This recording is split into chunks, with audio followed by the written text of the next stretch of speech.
So, do you mean to tell me it is reasonably assumed if you're a black teen in a car with a white woman, you must be a robber, right?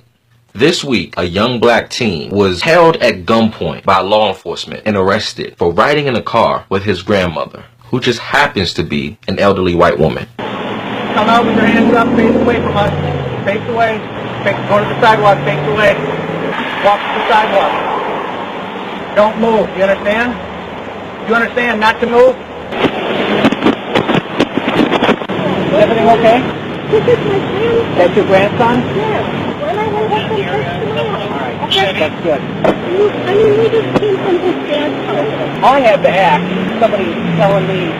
Okay, but I'm telling you this is my grandson. Yes, and I know. I understand that's, who's the driver? My grandma's friend. Grandma's friend? And grandma's in the front seat passenger side? Okay. And what is your first name? Akil. Spell it for me? AKIL. A-K-I-L? I'm sure. He's got two old white ladies in a car with a black kid. Get your name real quick. Okay. Look, he's all good. It's the grandson.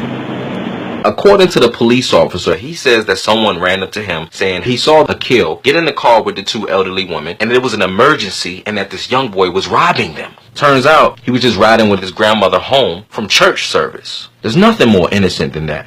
The scary part about it is Akil could have lost his life just like that. Within a snap of a finger, that situation could have turned into a very bad day for the family and for another black life. If the wrong moves were made, if the officer was trigger happy, if the officer was having a bad day, if Akil got nervous and didn't follow instructions accurately, if he reached in his pocket or if he made a sudden move, that boy could have lost his life. Now, the officer states that racial profiling had nothing to do with this traffic stop, that it was clearly a tip. However, news reports state that the police department states that they can't even find the person who called the cops. The officers could not find the man who made the original report to get a formal statement on why he flagged the officers down.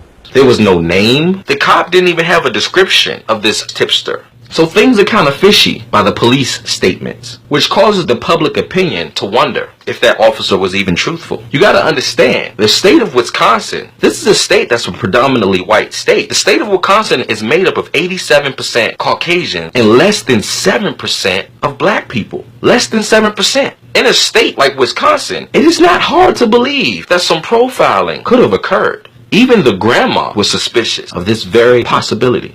Now, the internet has its own opinion. So far what I've seen, nobody believes the officer, for the simple fact that their stories have kind of flip-flopped. The officers in their official statement said that they had their guns pointed to the ground and not actually at Akil. However, by witness testimony, there's a young man who said that by his own eyes, he saw the officers with their guns pointed directly at Akil Carter. I'm guessing it's because he black. I'm just my hypothesis. When he walked up to his grandma, he was crying. His grandmother was crying. Shouldn't have went that far with it. Like, if you would have seen how surrounded this boy was, and like I seen him shaking, and I'm looking like, oh my God, I hope they don't kill him. Imagine being in that situation, going from riding home from church with your grandma to having guns pointed in your face. By the grace of God, that young boy's life was spared. He was inches away from being another hashtag. Like hashtag Tamir Rice, hashtag Stephon Clark, hashtag Sandra Bland. This situation could have almost become hashtag Akil Carter. With all the bickering and the back and forth on the internet, with all the people burning their Nike shoes, with all the fuss about the NFL and Colin Kaepernick, ladies and gentlemen, this further proves the point as to why Colin Kaepernick kneeled and took a knee in the first place. It's this. That's what they kneel for.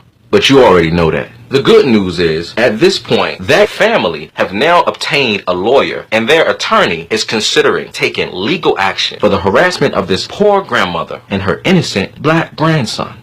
Hashtag that lawsuit's coming. My question is, do you believe the officer's telling the truth? Do you think that all of this was justified? Make sure you follow me on Instagram at WhoIsCaliber. Be great. Be blessed. Once again, it's your boy, Cali, keeping it 100. Always, somebody gotta do it.